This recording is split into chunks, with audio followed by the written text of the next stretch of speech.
Coming to you live from Atlanta, Georgia, it's time for another episode of Tech Talk with your host, Joey Klein. Happy Friday, everyone. Welcome to Tech Talk. As always, we have some of Atlanta's best executives at the best technologies in the city. So we are going to start by talking to Nick Santora, CEO of Curricula. Nick, how you doing this morning? Thanks for having me here, Joey. Absolutely. We're going to move on to Marc Gorlin with Roadie. How are you, Mark? I'm doing great. Thanks for having me. Excellent. And finally, Bijal Patel with Synamedia. Hey, Joey. Okay, gents. All right. As always, we go alphabetically. So, Nick, we're going to start with you by company, of course.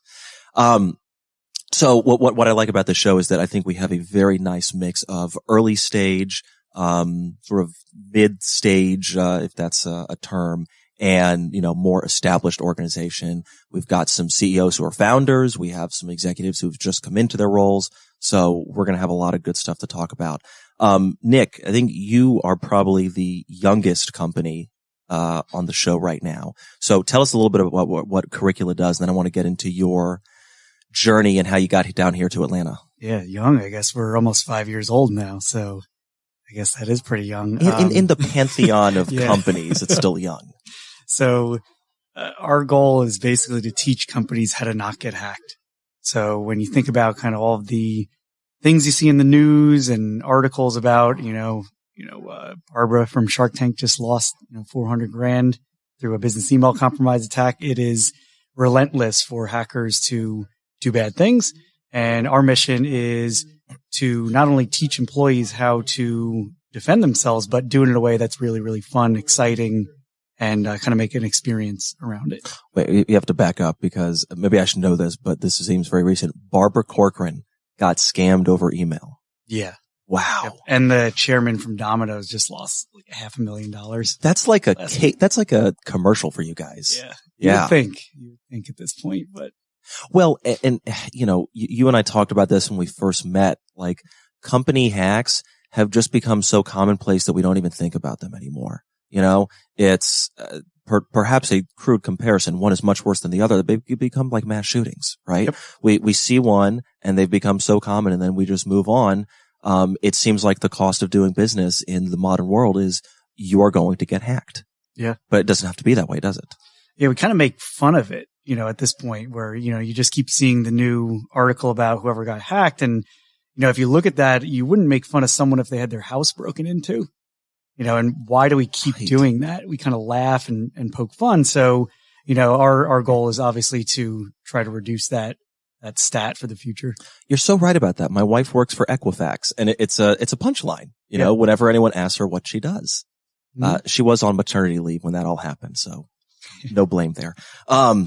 Okay. So let's back up a little bit because your story is a very interesting one because you come at this from a very non-traditional, background. You were not in cybersecurity before, you got to Curricula. So, tell me about where you started on the regulation side. Yeah. I mean, I was, and I still am really the only cyber expert on the team. So I was from an agency called NERC, which is the North American Electric Reliability Corporation. NERC is a lot easier to say. Think of them like the IRS for the power grid in North America. So they essentially regulate all of the utilities in North America. So when we flick our lights on, they stay on. And that's kind of an easy thing to say, but there's a lot of work going on behind the scenes. And what I did was all of the cybersecurity advisory, assessments, investigations, audits on utilities across the country. So I was there for about 7 years. It's what brought me here to Atlanta when they relocated the whole company. And from there is kind of when I kept seeing the problem of, large utilities, multi-billion-dollar, revenue, vertically integrated utilities that have tens of millions of dollars of investment on cybersecurity. And when it came time to educating people, it was, Sally or Michael from HR slapping together some PowerPoints and hoping for the best. And that's kind of where the idea came from. Why do you think, and there's certainly still plenty of organizations that treat it like that.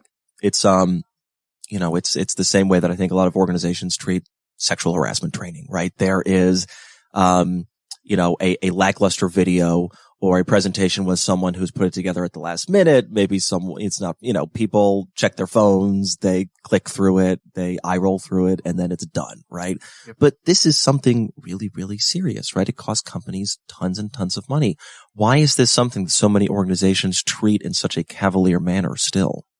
It's, you look at the IT departments and it's kind of a joke that they wear many hats. They have to do everything. And by the way, you have to be a professional educator for all of your employees. And typically it's kind of a check the box type exercise. And we have to realize at this point, it's no different than the analogy of if I was hired to be the personal trainer for that organization to make everyone a healthy person. If I were to come in one time a year for a half hour and tell you to run on a treadmill in December, and then you run on that treadmill, you get off, you eat a salad, and I say, you're good. You're going to be fit for the entire year. See you later. I'll take my $2,000 as a personal trainer. You would say, Nick, you're the worst personal trainer in the entire world. That obviously isn't going to do anything. For some reason, we expect those results out of cybersecurity education. So our mission is to teach employees throughout the year in bite-sized pieces and build upon that progress versus just a once a year type compliance exercise. They will produce different results no matter which side you choose. Yeah, this is the same discipline that anyone who's trying to lose weight, learn a musical instrument, learn a language would use in pursuit of a hobby, but doesn't necessarily seem to be applied to something that's critical to company safety in the modern day and age. Yep. So obviously I want to get to exactly how you keep up that regimen throughout, the year and of course beyond that. But so you were at this regulatory agency. Mm-hmm. You started to determine, holes that you saw, and what was the jump from there, from working in a regulatory agency, which is a very, let's call it traditional bureaucratic organization, yep, to saying, I'm just going to drop everything and start my own company. Yeah. I mean, after I kept seeing the problem over and over and over again, no matter whether it was a small municipal or a large, publicly traded utility, it kind of just kept dawning on me. Why doesn't someone just focus on this? And, there's a couple training companies out there, but it's all the same thing. It's just narrated PowerPoint. So when I looked at that, I, flew home for Christmas that year, and I was talking to my buddy about it. I said, man, there's a new set of regulations coming. No one has a clue how to abide by these. And I helped write these regulations with the industry, and I taught the auditors on how to audit those regulations. So it was kind of a unfair advantage I felt that I had. And from that moment, I said, well, if we just do it, they're going to have to buy something. They have a law saying they have to do it. So whether it's good or not, it's one of those things that it just needs to be done. So whenever you think of an idea or build a business around timelines, regulations, things that are pressing needs for a business, it makes it a lot easier.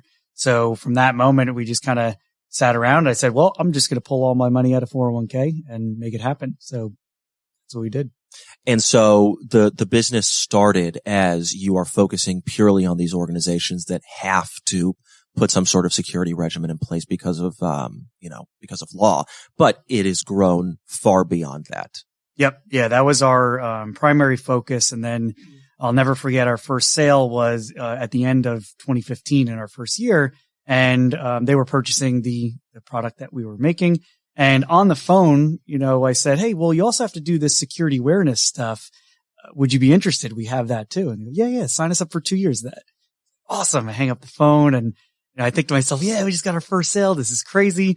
What I realized was we barely even finished the first product. And I literally just invented the second product on the phone with them. And we had 2 months to make it, deliver it. Otherwise, we were for sure going to get sued because they are relying on us for compliance. So, well, there's nothing like staring down the barrel of a potential lawsuit to motivate to deliver, right? Yep. Okay. So you didn't get sued, and you were able to deliver. And now that piece of your company, which, was somewhat of a, not an afterthought, but, was sort of sold at the end of your first call, has really become the basis for your organization. Yep. Yeah. The exact model of that side project flipped into our primary growing everyday business, which is used by startups here in Atlanta all the way to the largest Fortune 50 companies in the world. And it's exciting to see kind of the different verticals and industries, although they're protecting different data, problems, and assets. they still have to deal with employee education. And that's just something that we've really looked forward to, is expanding, because there's no boundaries for us. So the uneducated, might, look at the landscape in Atlanta and understand that we're a really good town for cyber. Okay. And you could probably look at a bunch of different organizations, and the headline of their website is that they work in this field. And you could think, well, there's a bunch of companies that do something similar. Okay. Help the listener understand why what you guys are doing is a little bit different than your traditional cybersecurity organization, and then walk through, imagine where, organization X with, I don't know, let's call it 20,000 employees across the country. How would we actually utilize Curricula to, help it keep us safe? Yeah. So, at the end of the day, if you're a 20,000 person company, the IT team, the CISO has a responsibility to educate employees on the basic practices of how to defend themselves, and meet compliance. So for the most part, you could just write an email that says, please don't get hacked, employees. Send it out. You're good. That meets compliance, right? But we all know that's completely ineffective. We're just doing it to get through the regulations. So kind of, if you look at what our experience turns into, is we looked at all the death by PowerPoint stuff, all the boring kind of nonsense that employees are wasting their time with, and flipped the script. So instead of focusing on just the IT person and their job, why don't we actually talk and have a conversation to the employee and make that a little bit more fun than death by PowerPoint? So essentially in our platform, you watch a series of heroes and villains and stories that get delivered almost like a Netflix model throughout the year. And in those stories, those episodes, we call them, you watch characters go on adventures and get hacked. And you learn about different ways that these characters are getting duped in certain attacks, and learn how to protect against those attacks yourself. Then you start to resonate with those characters and start to, enjoy kind of the whole experience. People use those characters as their Slack icons. They talk about them in hashtags and communications. But then the crux of all of this is, although this is great as delivering content out throughout the year, and we supply all that with a very high production value, the biggest component of our platform is our phishing simulator. So essentially, it allows you to hack your employees in about 30 seconds and send out a simulated phishing attack to see which employees may or may not cause the next data breach for your company. So from there, that is lights out, the most eye-opening experience, because if you haven't done one of those before, you send out an attack, you pick from a variety of scenarios inside of our SaaS platform, hit a button, the platform starts shooting out these emails. And when an employee receives an email, they can click on it and say, oh, this is my, someone just logged in my AWS account. I'm a sys engineer. They just logged in my AWS from Russia. I'm going to go, block them out, do something like that. And that'll actually have an option where you can even send them to a fake landing page, like you're logging into your AWS account. So we capture all of that data along the way. And then right at the tail end of it, say, hey, by the way, this was actually a simulated test by blah, blah, blah company. If this was real, this could have been pretty brutal, but we're going to teach you how to defend against these in the future. Now, the big spin that we put on all of this is, instead of that boring experience, which isn't really that boring, we also put a character in there. So when you get caught by a phishing test, you actually get caught by Dee Dee. And Dee Dee's our 5-year-old villain AI hacker. And she's actually the one sending out these simulated tests all year long. So now, as a community in your company, you're working together to defend against Dee Dee. And who wants to get hacked by a little 5-year-old girl ever again? So yeah, that whole experience kind of brings it all full circle for the employees. Now it creates some memorable experience that changes the entire dynamic and culture inside of a company literally overnight after running one test. So, IT department is basically able to identify the weak links, right, very, with essentially complete accuracy, and then figure out who needs, a little bit more training, to not fall for it next time. Yep. And the good ones. So a lot of times we just focus on the people who are behaving poorly and focus on hammering them with, remedial training and all these bad terms that are used in our industry. Why not focus on the people doing really well? Like the fitness stars of the world, the super athletes in your company. We want to reward them and show that everyone else can be like them. And our industry has never been focused on this problem in the right direction. It's always been, negative behaviors and reinforcement of negative behaviors. So, we're focused on the fun side of the fence. Sure. Take the best practices from the top 10, 15% that you can then use to bring everyone else up to their level. Yep. Interesting. So what happens long term, right? Hopefully if you're successful with a client, you are minimizing the people who fall for it, over time.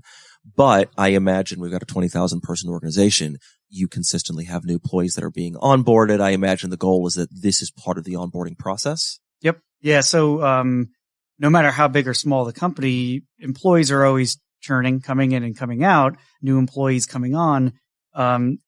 Besides that, there's also the regulations in place that are saying you must do this every year. So you have a policy procedure saying that. And then on top of all of that, the threats don't stop. So although what you see today may seem difficult to dodge, wait until you see what's coming. And our goal is to keep building for the future of what's coming down the road and not the Nigerian prince scams that we think are difficult to dodge. I mean, that's insane to think that that's a level of adequacy to measure someone on. We got to think of the things that are really difficult that are coming down the road.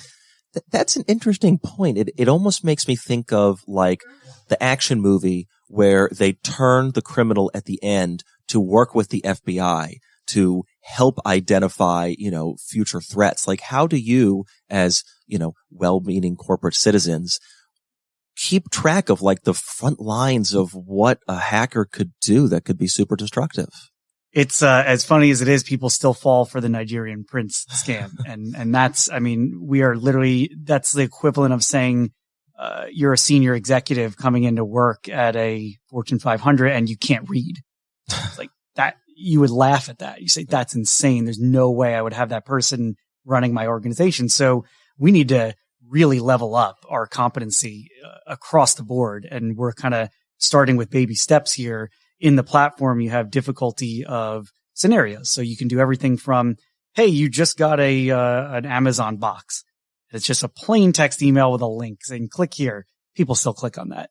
The curiosity kills the cat. So we have to teach people to not use their email as a trampoline and to use email as a notification system, to use critical thinking and apply that to, well, is this real? Let me go to the actual service or product and see if that's a real thing. But this takes time. It takes an entire program and someone like us to be a regimen that is followed. And if you stop following that regimen, you lose results. So like you were saying is that, well, what if I'm successful and it's working really well? Well, that's like going to the gym, getting really pumped up and you're super strong. And then you just stop going to the gym and stop eating well. The results will disappear and you'll be back to square one. Well, I almost feel like we need this for the human race, right? Like, think about, so set aside companies, okay? Think about all the teenagers out there with phones who just by simple lack of experience in the world, they have not seen enough potential scams to understand what is a scam and what is not. Yep. Now, granted, they probably have, less access to sensitive information and bank accounts than an adult would, but still very dangerous. It's pretty sad when you go through an experience, and that's sometimes what it takes for us as humans to make a change in our lives. So after you get into a car accident and you're hurt severely and almost pass away from that accident, it changes your life for the better because now you're a safer person. You understand the risk. Same thing applies with all of this cyber stuff that we hear about. You keep hearing about it in the news, but until it happens to you personally is when you actually make a significant change in your life.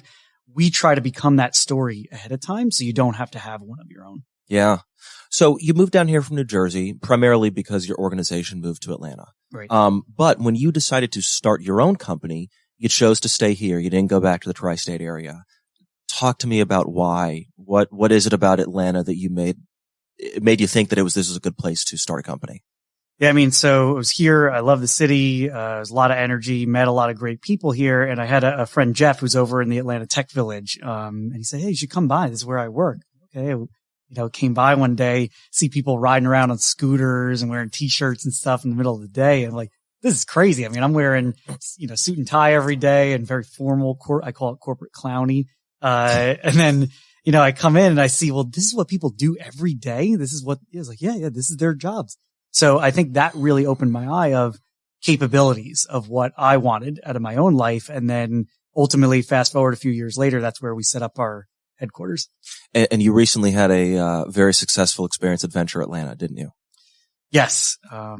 Yes, we bootstrapped our company from ground zero. So for 5 years, we ran off, the Bank of Santora at the 401k. And we just built a real sustainable business solving a real problem, which a lot of companies just don't do. They just look for VC money and grow and hope for the best and wind up owning nothing of their company. So we had the exact opposite mentality towards the kind of middle of last year is when we realized that, well, I get it. I understand why people raise money in certain situations because it's almost like walking to your destination versus jumping in an Uber.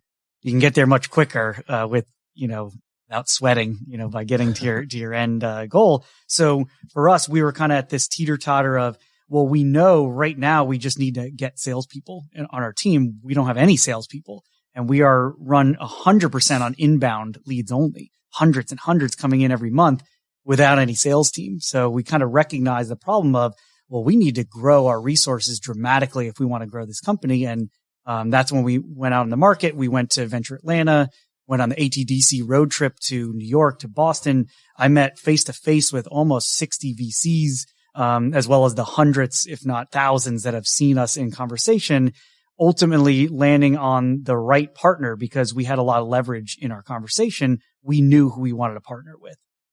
So ultimately we landed with RCP Equity, which is a group that was recently founded because they sold their business, AppRiver, last year for about $275 million. They bootstrapped that company. So it was exciting for us to see another person that's kind of been in our shoes and wanted to help out again. So we could not be happier to land the group that we landed with. That's a great success story. So if anyone listening wants to learn more about Curricula, how do they get in touch with you? They can email me, nick@getcurricula.com, or just go to our website, getcurricula.com. Okay. Great. Nick, thanks for joining us. Awesome. Thanks for having me. Absolutely. Mark, how you doing? I'm good. I'm needing to go back home and delete that email from the Nigerian prince. I'll bet a lot of people have just stopped listening altogether and are scrambling on their phone right now. We try and educate. So, your organization has had a number of billboards around the city that I imagine people have seen throughout the years. A lot of the organizations that we have on are very firmly in the B2B world, and you are certainly straddled the line between B2C and B2B, and we're going to get into that. But someone who's been driving along 85 and seeing your billboards, but doesn't really understand what Roadie does, can you give them a quick headline? Sure. So Roadie is like crowdsource delivery. It's like Uber for stuff. So we match up big enterprises, small businesses, and regular consumers with stuff to send with drivers that are already heading in the right direction. And we do it all over the country. We've got over 150,000 drivers. We've delivered to 90% of the U.S. And we've been doing it, I guess, for around 5 years now, too, since we launched the app. We're about to come out with a brand new app and work with corporate partners, everybody from Delta to Home Depot, Walmart, Tractor Supply, all the airlines, actually, delivering everything from lost bags to groceries to stuff you buy online on retail and deliver to the end consumer. Interesting. So in the lost bag example, I get to my destination, airline has lost my bag. I can either wait around and file a complaint and wait for hours. I can go to my hotel. I might have to go back to the airport when the bag ultimately arrives.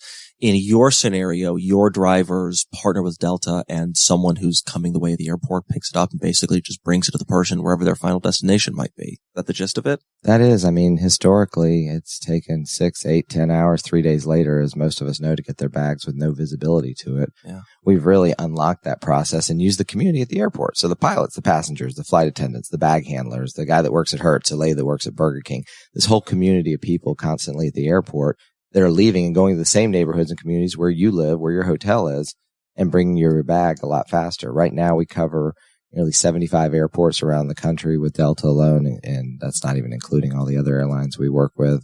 And bags are getting delivered in usually sub 2 hours, and that includes San Francisco, Phoenix, Charlotte, Atlanta, Orlando. But what's cool about the crowdsource network is it also includes Eugene, Oregon, Knoxville, Tennessee, and Savannah, Georgia, and smaller towns that don't necessarily have an NFL team, but this crowdsource community can also thrive. Well, that really is the power of an organization that, takes advantage of that network effect, whether it's, a Roadie, an Airbnb, an Uber, that you can get that critical mass in outside of top 15 metros. Places where people wouldn't normally have access to these sort of, immediate on-demand type of services. But when you put it in the hands of the everyday consumer, it just completely opens up the geographies in which you're able to be effective. Yeah, we took a different approach than the Ubers and Lyfts that have sort of spent an awful lot and many billions of dollars to do it. I appreciate Nick's bootstrap. I wish we'd been able to do it quite like that, but we've spent a hell of a lot less than most have doing it.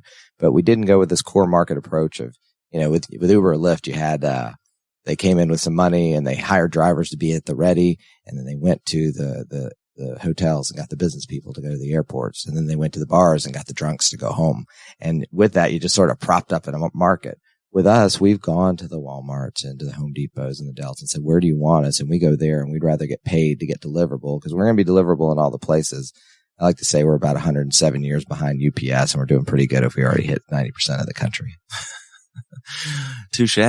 So is this new version of the app where you are working specifically with corporates, is that live yet? It's not specifically for corporates. Okay. We've just listened to our drivers for 5 years of what's gone on in the app, how to make that experience better for them, how to combine gigs, how to better understand from, the initial founding story of Roadie, where someone's going anyway. So if we do our job right, we are going to delightfully interrupt your day at that perfect moment where you can make money doing what you were already going to do anyway. And so in this use case, I'm driving to an errand across town. Mm-hmm. Maybe I'm going from my house in the 4th Ward to the Alpharetta because that's where the store I need to go to is. And there's a pickup that someone needs on the way going north in Sandy Springs and a drop off about a mile from the store in Alpharetta that I'm going to. I stop, I pick up the item, and I bring it to a destination that is nearby where I'm already going, and I get paid for it. You do. It's changed delivery from the cost of going from point A to point B to the frictional cost of you going a mile outside of where you were going to go anyway in your example. You mentioned a term that, I know that you use internally when we talked, initially. You use the term gig. Explain to everyone what exactly you mean when you say gig. Sure. And it's kind of funny because the gig economy has gotten to become better known vernacular. It wasn't when we started using gigs. So Roadie, roadies they're the people that safely take care of touring bands and get their instruments wrapped up and safely from town to town or from gig to gig. Yep. So going from gig to gig is simply what a delivery is. In this case, it might not be taking a rock band stuff from Atlanta to Charlotte. It might be picking up your drill at Home Depot and bringing it to you in Alpharetta. It might be going into leaving the airport after you get off a flight and taking a bag to your neighbor 3 doors down. And the added benefit of this is it's not just a faceless delivery company. It's people in your community. You're actually helping people in that community. One of my favorite stories with Delta is there's a ticket agent named Felipe who's in San Francisco. And I was checking in one day, and I'm kind of chatty. So I asked him, he knew about Roadie. He was like, oh, I love Roadie. I said, why is that? He said, well, I live in San Jose, and once or twice a week, I pick up a bag and take it down there. So Felipe gets paid for going home once or twice a week, pays for his gas, pays for his lunch that week. He thinks Delta's great because of it. And the end customer actually gets sort of a combined experience because he already works there anyway. So everybody wins.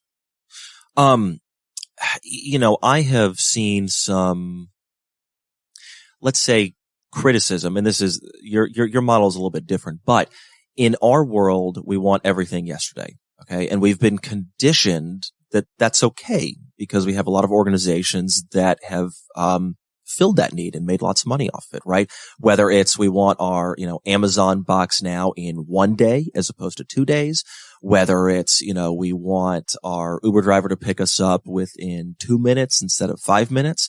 And it's made our lives better, right? I don't think that anyone wants to go back to the world in which we didn't have immediate gratification. It's almost shocking to think even 5 years ago, right, that this that doesn't exist. But I know from an urban planning standpoint, there's been a lot of criticism about more vehicles on the road crowding cities, crowding neighborhoods, the deliveries, Uber, Lyft. And I understand you are completely different from the Uber and Lyft model, but this is still, people's vehicles that are, delivering in an immediate manner. And so not necessarily as it relates to Roadie, but I'm curious about your thoughts in general on, as we continue to want things now, what that does to our cities in terms of traffic, and if that's a good or a bad thing, or if it can be solved. I think it can be solved, and it's often one thing that's forgotten about within Roadie. We're on a path. Our North Star is on the way delivery everywhere. But to do that, you've got to get, all the cities deliverable, or big companies aren't going to use you. Then you got to get active and engaged drivers in those cities to do stuff. And to do that, you've got to feed them a base load of demand, which is why we've gone after the clients. Yep. Back to what you're saying. I've seen a National Transportation Highway Association, study that says there's could be up to 60% more, trucks on the road to fill and satiate this desire for us getting our things freer and faster inside the next 15, 20 years. Where are cars going to go? Why not use the resources that are out there? Sometimes when I think about Roadie, it's very green and sustainable play, because you're essentially using this natural resource that already exists. There's 250 million passenger vehicles, you, me, and everybody else, that hit the road every single day. 4 billion cubic feet of excess capacity that hits the road every single day. More vehicles than UPS, FedEx, the post office, and every courier that you can slap together combined. Why would you not use an asset like that? And that's how Roadie started. We just simply asked the question, what would happen if you put some of that wasted space to use? But it is a journey to do it. So the idea is, over time, more and more, it's less side hustle people that are doing it, and more people that are heading to work or heading to the baseball game or leaving the airport because they just landed or finished their job there. So that definitely is an interesting solution, right? You take advantage of all of the, this vehicle that we have that usually only has one person in it, and has excess space, right? So there's already a car on the road. It's going somewhere anyway. Why not use it? Love that solution, right? For larger items, right? There's still, I feel like I read every couple of weeks, new organization put 1 million square foot warehouse within 30 miles of the city to satiate the demand that you and I are talking about. And at the end of the day, yes, people's personal vehicles fill some of that, but is there a way to tap into trucks and larger vehicles that are already going in one direction and might have excess capacity in the future as well? Sure, we already do that. In Roadie, the cool thing is we've got everything from Priuses to pickup trucks, so we can take car keys to couches depending on what you need. Once you get over a certain thing, you're using LTL and freight carriers. But the flexibility of the model is, we can go longer distances, because you go long distances. For the airlines, we deliver up to 70 miles. For or even for small businesses, for sizing, as you're pointing out, if you can do everything from a box truck to a small vehicle, you've got a lot of variety in items you can send, and typically they're smaller items that you don't need to send on other things. We've gotten to the point, and Amazon sort of forced this on brick and mortar retailers. I don't need my toothpaste in an hour, but why not if it's available? And people tend to do that. And, brick and mortar retailers have the advantage of actually having stores closer to their customers, with a larger variety of products than Amazon might have. They need to use that ground game advantage to sort of take back the upper hand against the e-commerce provider in Seattle that everybody is sort of trying to catch up to. Sure. And it's not even speed, it's optionality. It's figuring out that some days I might want that chair delivered tonight because I have a party going on. And sometimes I might want it on Saturday morning because that's when I'm going to be home. It's very akin, if you want, to Netflix when it started out. Sure. If you remember, did you ever get the DVDs? Oh, yeah. When they came in, and then they switched to streaming? It wasn't popular. It took a while. They put Cheers and Friends and all these shows on there, and they gave optionality of content. And then you created the binge watchers. Everybody wanted Netflix and chill. There was stuff there to actually do. E-commerce providers have known this forever. That's why they've always offered ground, or you can go with 2-day if you need it there faster and you're willing to pay more. And I think that's what retailers are figuring out.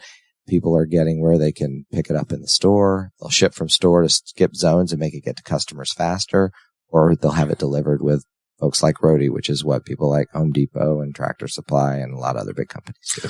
Absolutely. And look, I think we we all enjoy the world that we're living in now, I do feel that we're getting to a place where no one has any sort of incentive to try and plan ahead for anything. And certainly people have emergencies, right? People have things they need immediately. We've just all gotten extremely impatient. You'd be surprised though. I do feel that in the sense of sort of, oh my gosh, my first world problems are so much. And I get the thing you said with my kids, but a few weeks ago, I was going to Athens for an event. And on the way there with my COO, CMO, my kids were in the car, and there was a Walmart gig, and we deliver for Walmart in over 10 states. It's groceries. So I was like, let's just do this gig on the way there. So we roll up in my expedition to the Walmart in Athens and pick up a ton of groceries, take them to the small apartment as we're heading into town. And there's a lady named Lisa there. And I asked her, was this helpful? Do you like it? And Lisa's like, we can't live without it. And then, what do you mean? She goes, well, I'm legally blind. My father is disabled and lives here with me. My husband's the only one that works. And without this is saving our lives. This is not solving, some minor convenience. Yeah. It's almost impossible for me to go get the store. So in all of the, bringing my toothpaste in an hour, it's really refreshing to go out there and see how you're helping real people with these products and services. That's a fantastic story, and also fantastic that you, as the CEO, are actually practicing what you preach and taking on gigs. I was going that way anyway. I can make an extra $10. Why not? I know, and look, it's just take the compliment. It's good. That actually points to something interesting that I've been thinking about a lot as we think about how our cities support a changing population, and specifically an aging population. So what I fear, all right, you have a trend where you have those who can afford it, right? Baby boomers who are selling their suburban house and often moving to a much more expensive but smaller place in the city that has now become more desirable to live. Okay. But you have a lot of baby boomers who have no savings whatsoever, who are forced into the suburbs and exurbs, and increasingly they will not be able to get around in their vehicle and will have no other way to get around because they're poor public transportation. And what something like Roadie could do for them that it did for this woman, Lisa, that you encountered. Oh, absolutely. It's, for a number of years in between doing a couple of the companies I did, I took care of my grandmother for 7 years. So the idea of making food at my house and being able to send it over to her without having to do the drive every day or something, much easier. One of the use cases Roadie does for small businesses, we do pharmacy delivery. So to end consumers and also to long-term care facilities any time of day. We're open 24/7, taking it there. And a lot of these people, can't get out, or it's harder to get out. There's all sorts of things. Yeah. A lot of time there's, older folks will have animals as companionship if they don't have anybody living with them. It's kind of a pain in the ass to get those dogs to the vet and to get them groomed. There's all sorts of use cases that are not, these first world problems, but are real when you have an aging population and they need to get things from point to point. I think that's very illuminating. That's why I like digging deeper into this so that you can get at that. And I think what makes me feel very good about this new gig economy that we're in is that I think I'm seeing a level of trust among strangers that I thought had left. I think we live in a world now in which, yes, we are more connected than ever, but really we are more segmented than ever. You can go a long time without talking to a stranger, whether it's because you don't have to leave your house or you just have your earbuds in, whatever it is. And the fact that we all now put ourselves out there, whether it's on Roadie, whether it's on Airbnb, whether it's, on, like a TaskRabbit type website, to have strangers do things for us and just trust that it's going to work out. Yes, there is a, small percentage where there are issues caused, but it gives me a little bit more hope in humanity that we're all willing to blindly put ourselves out there and have reasonable certainty that it's going to work out with a stranger helping us. There's definitely a group of technology, and we talked about this early on. Roadie's like, it's delivery, but it's got a little Southern hospitality in there because you can meet up. We've done partnerships with Waffle House, so you can actually meet up at a Waffle House and get a free waffle and cup of coffee when you do it. But we see exactly what you're talking about. Think about Amazon. You can buy stuff sitting in your underwear at your kitchen table. You never have to go see anybody in a store. I don't know about your bank, but mine has like virtual tellers up where you don't even get to talk to real people. Yeah. This actually brings people out into the real world to see and talk with each other and have connections. And I could go on for hours with stories of drivers that have met people on the road, taking anything from a microwave to an 86-year-old woman where the driver lived in Reston, Virginia and did it, to a 7-foot tall Jar Jar Binks going from Colorado to LA, because why don't you need one? The amount of use case and entertaining stories you have, I imagine, would fill up an entire other show. Well, look, I'm glad we've kind of dug deeper into what people might have passed at a billboard and not known much about. So, Mark, if a customer like you or I, or if a corporate wants to learn more about Roadie, how do they do that? They can reach me at mg@roadie, ROADIE.com. And if you want to be a driver, you can just go on to the Apple App Store or Google Play and download Roadie Driver. Brand new app will be out in a month, but you can get a sneak peek at it now. And just so you know, the billboard is going to be changing up here in about a month. So we're going to have a whole new shtick that we'll be putting up there, encouraging everybody to Roadie it. Very cool. And I have looked at the app and kind of tested out the geography and things around me, and I can vouch for the fact that it is very easy to use and you can make some good quick money off of it. Mark, thank you for coming on. Thanks for having me. I really appreciate it, Joey. Sure. Okay. Bijal, how you been over there? Hey, how you doing, Joey? Good. So one of the reasons that I thoroughly enjoy the show is, we get to explore a bunch of different types of technologies. But the thing that I'm excited about with you is that you work for an organization that supplies technology that we use every single day, and that people completely take for granted, I think. It works in the background. And, without it, I think that we'd all be a little bit more frustrated with our immediate, need for immediate gratification. Yes, indeed. So tell me just high level what Synamedia does, and then we're going to kind of back up and talk about your journey there and what you're looking to accomplish. Absolutely. So you're right. Synamedia operates behind the scenes. Anybody who's in the industry, in the media industry, knows Synamedia. We provide, like anybody who brings content to viewers. So folk who watch TV either on their iPhones, on TVs, streaming video on demand or analog directly. Behind the scenes, somebody's created that content, and Synamedia brings that content to the viewer, and all distributors, telcos need to be able to have a platform to distribute that content, need security behind that content, need to provide the services, and more importantly, need the network. So satellites, broadband and IP. So we provide all of that end to end. Okay. And you recently came on, I think in the past year or so, as the new CFO, correct? It's been 6 months. 6 months. Feels like a year. Wow. I didn't realize it was that short of a time. Okay. So, and you came from a very different type of product. That's right. So my journey in technology has been 20 years from IBM and then working slowly into different industries. And so I worked at Hot Schedules here in Alpharetta. And it was a great journey with Hot Schedules in a totally different industry, into the hospitality industry. We traded out Hot Schedules April last year, and the headquarters moved to Austin. And I was really fortunate to find my ideal role here at Synamedia, a global company in total distress coming out from Cisco. We'll talk about that a bit later on. Yeah. But with the headquarters in London, where my family are, I can probably tell from my accent a little bit. And the US headquarters here in Lawrenceville, Atlanta, and I love Atlanta, so everything was perfect. Yeah. Well, and I am curious to get into the Cisco side of things because, I think that stories of organizations in flux is an interesting one. It's a challenge. It can be stressful, I imagine, but, it's a opportunity to make your mark. And so you have an organization that was recently spun off from Cisco, obviously, extremely well known, large, Fortune, I assume Fortune 500, if not Fortune 1000 at the very least. And so you have still with Synamedia a very, large organization as well, but I imagine it might sometimes feel like you're part of a startup because this is really kind of the first time it's been on its own, out of the nest, so to speak. Absolutely. So prior to Cisco, most folk may know NDS, as one of the companies that Cisco bought together with Scientific Atlanta based out, in Lawrenceville.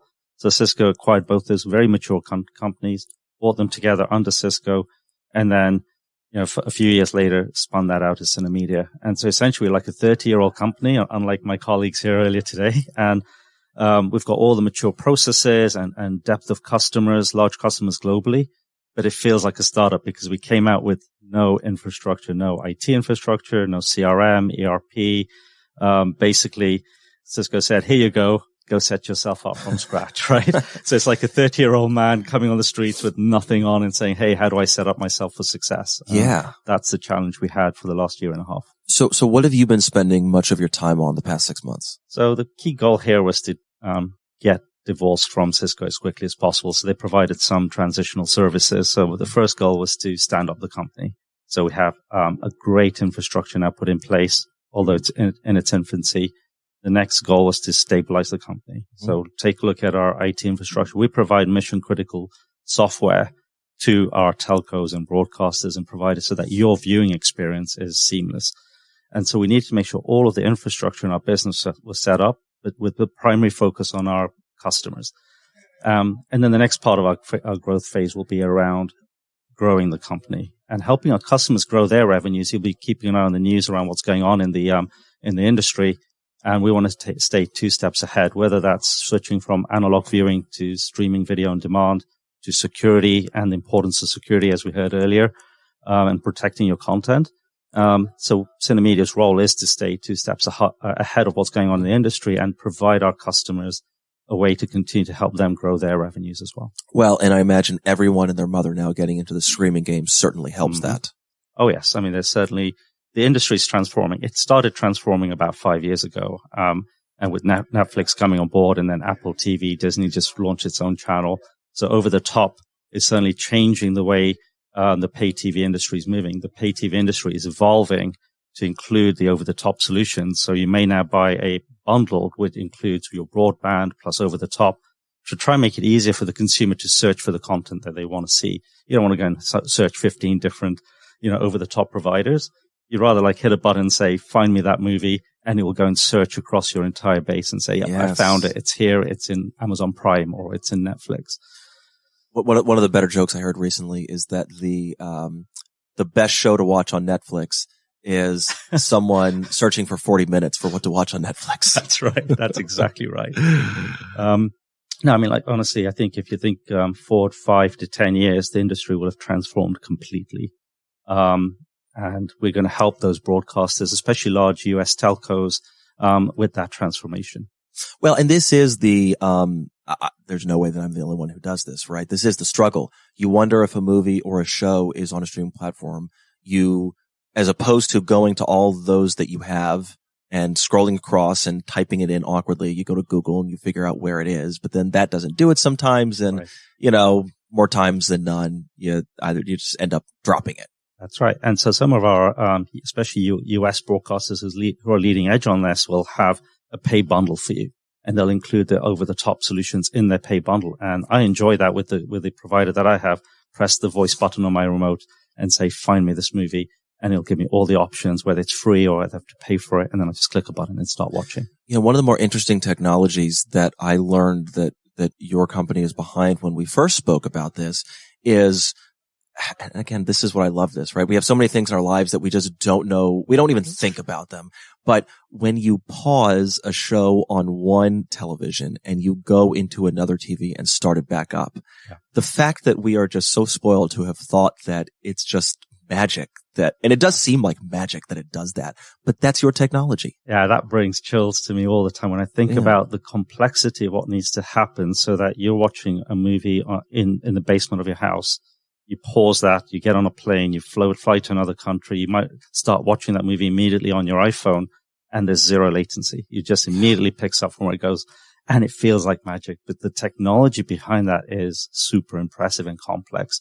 To imagine that the distribution on your TV, on your 4K TV at home is different in terms of the media format for your iPhone, but everything happens behind the scenes that it becomes a seamless experience for you as a user.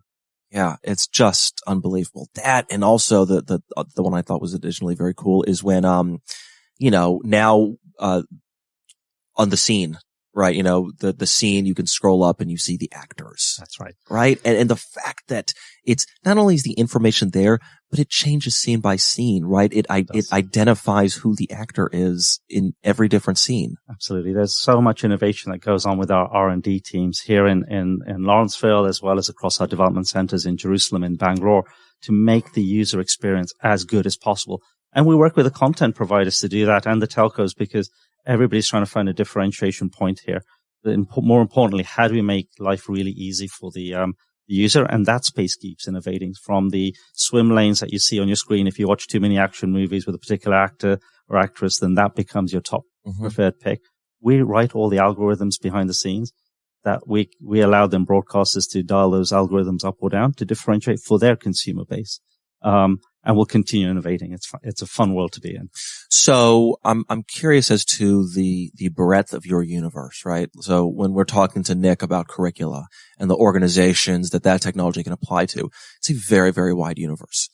Not every, there is a limited number of media organizations and those that are in the, streaming and content game. So am I correct in assuming that your universe is a relatively small one, but one where you are obviously trying to have the most depth and impact as possible, right? It's not like you have a massive sales team out there.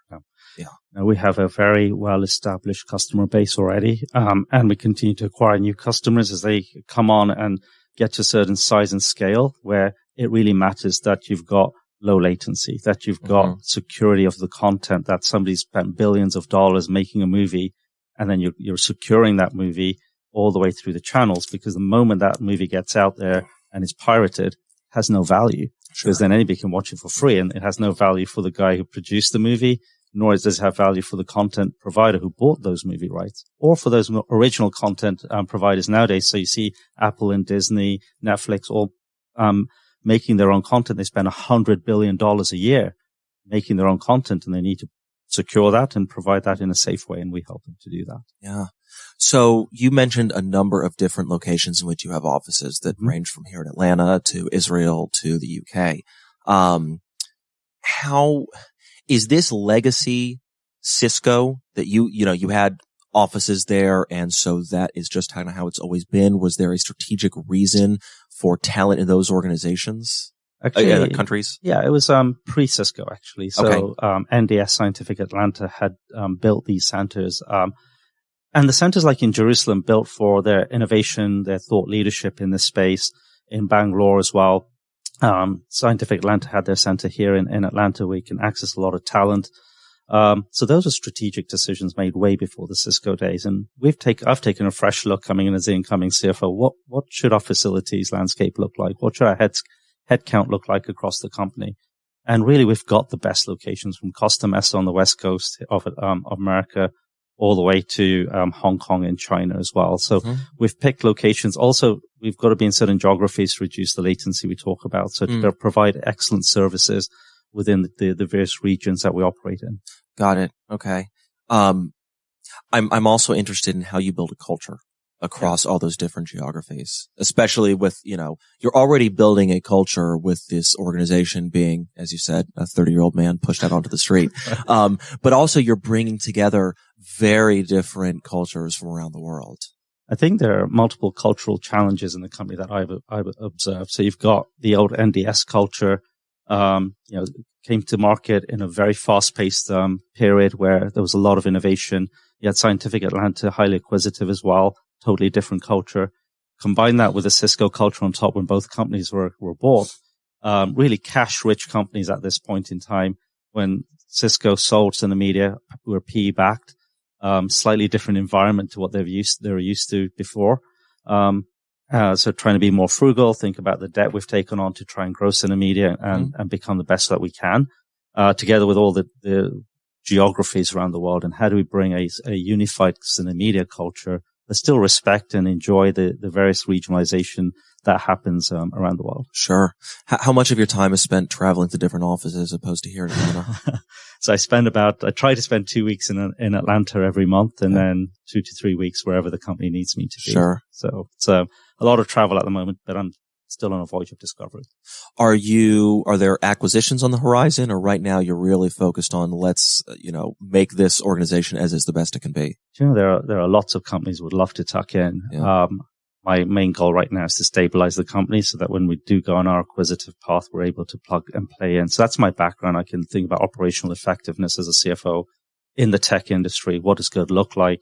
So I have a clear line of sight of what I want to achieve within Synamedia from an infrastructure perspective, and then go on to the inorganic growth strategy and know that we can absorb that. I'm curious from a talent perspective.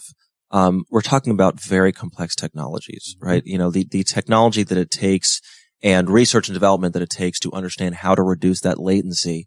I can't imagine is something that, you know, a young coder out of Georgia Tech, while they probably have the smarts and the capability, have a ton of experience with. How do you go and find people who are right for your very, very specific type of technological needs? So this is an immediate problem that we're facing. So if you look across our engineering teams and our service delivery teams, we have a lot of tenure, a lot. Like once you're in this industry, you love it and you stay for a long, long time. The challenge that we now have is how do we bring in fresh talent, both in our dev centers as well as here in Atlanta, and help them, young developers, find the right niche within Synamedia and help them grow their talent. So you're right, Joe, we're going to have some more early in career opportunities, and we still need to establish a career path for these folk inside a very mature company that's still innovating, but innovating on solutions that are well known and well trodden on a well trodden path. Sure, and look, I imagine that as someone who runs an organization, it is nice to not have a ton of turnover in the folks that make your technology possible. But yes, at a certain point, the bill comes due, and you've got to find someone to take their place. That's exactly right. And to be honest, there are new applications and technologies out there today that we could still take advantage of. And we had, you know, two folk here have been in the industry for 5 years, bringing some very cool innovation to market. And I feel that when we bring in graduates from Georgia, you know, any of the Georgia universities or in Jerusalem or in Bangalore, that they're bringing with them, you know, what's going on new and fresh in the industry, and some new ideas is what we need to help us continue to stay ahead of the industry, continue to stay ahead of our security requirements, and also to be in tune with what the market needs. And I feel like that thought leadership will continue to get renewed as we hire good top talents into our organization. Well, so if someone out there is talent looking, or just someone who has found this technology fascinating and wants to learn more about it, how do they get in touch with you? Well, we encourage folk to go onto synamedia.com as a first place to look and understand what we do as a business. We have all our job postings up there as well, all around the world. And of course, they can always reach out to me at bpatel@synamedia.com. And just to clarify for everyone, Synamedia is not spelled how you think it would be. It is SYNA. Yep. SYNAMEDIA. That's right. Bijal, thanks for joining us. Thank you, Joey. And everyone, thanks for listening to another episode of Tech Talk. Have a great day.